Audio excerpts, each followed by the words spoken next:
Primero que nada, buen día. Muchísimas gracias por aceptar la entrevista. La entrevista se lleva a cabo por medio de WhatsApp con el periodista Sergio Novelli, quien entrevista a Pérez. La entrevista es para la materia de deontología periodística. La primera pregunta es: ¿qué opina sobre el hecho de la autorregulación de la información en los medios nacionales y la autocensura de los periodistas?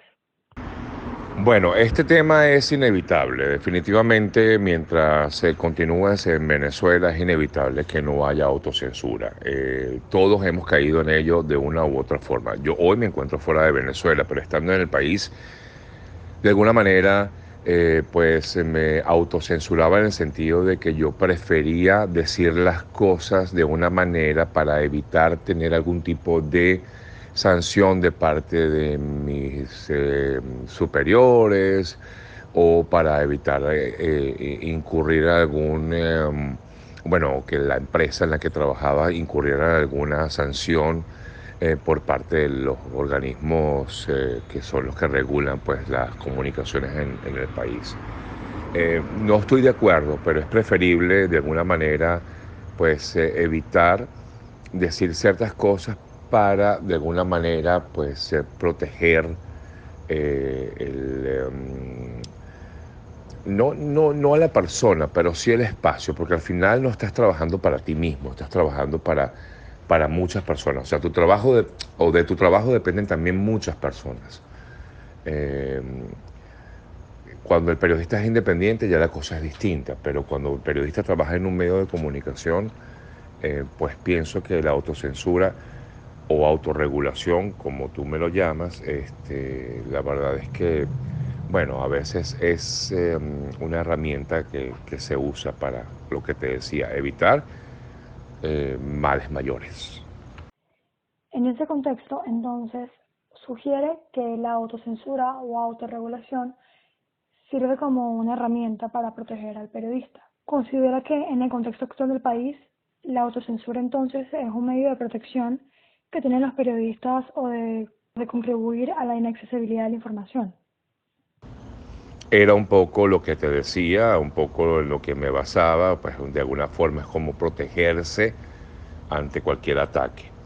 Ahora bien, en otras oportunidades, efectivamente hay poco acceso a la información o poco acceso a las fuentes más que a la información.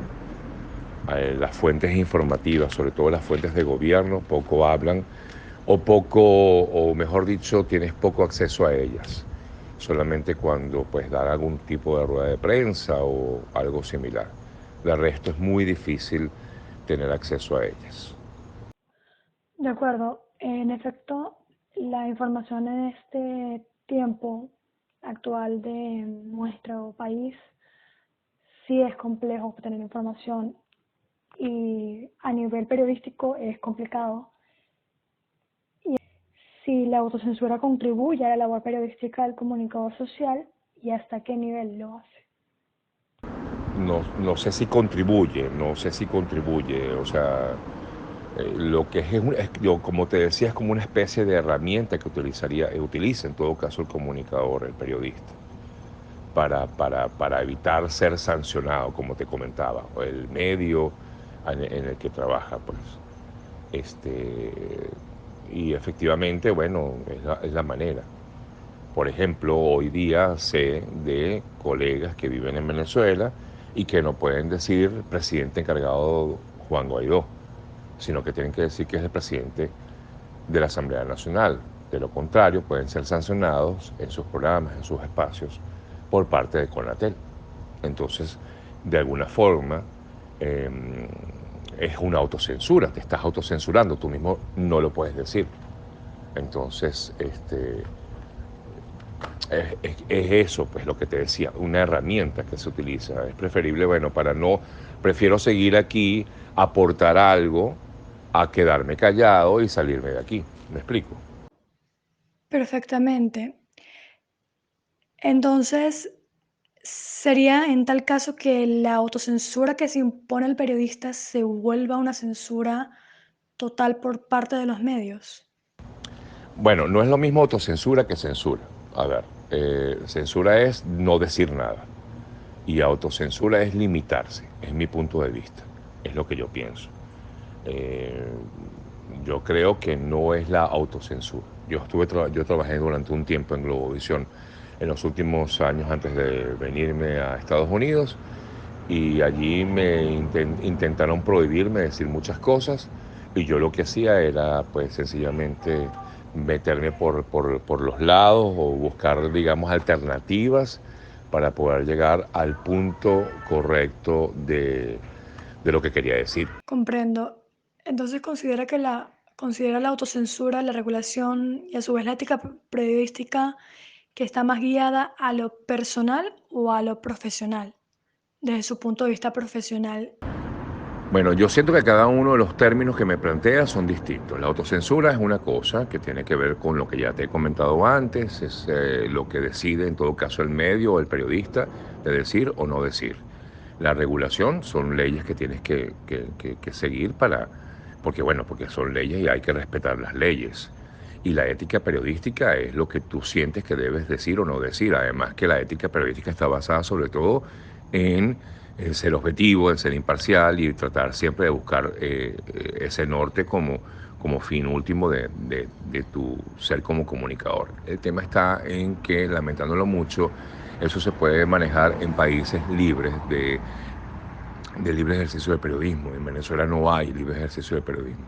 No hay libre ejercicio de periodismo y ese es el problema. La ética periodística, por supuesto, siempre va a existir. Y el periodista siempre va a tratar de buscar los dos lados de un tema, pero a veces es muy difícil poder lograrlo por todo lo que ya pues, te comentaba también antes del poco acceso a la información o el poco acceso a las fuentes de información. Sí, lamentablemente en Venezuela contamos con una limitación muy extensa de lo que es el poder comunicar de forma más veraz, más plural, menos delineada y delimitada por un régimen al que no le conviene el libre tránsito de información. Y efectivamente la ética, desde mi punto de vista, comparto también el suyo. No tengo más preguntas. Muchísimas gracias.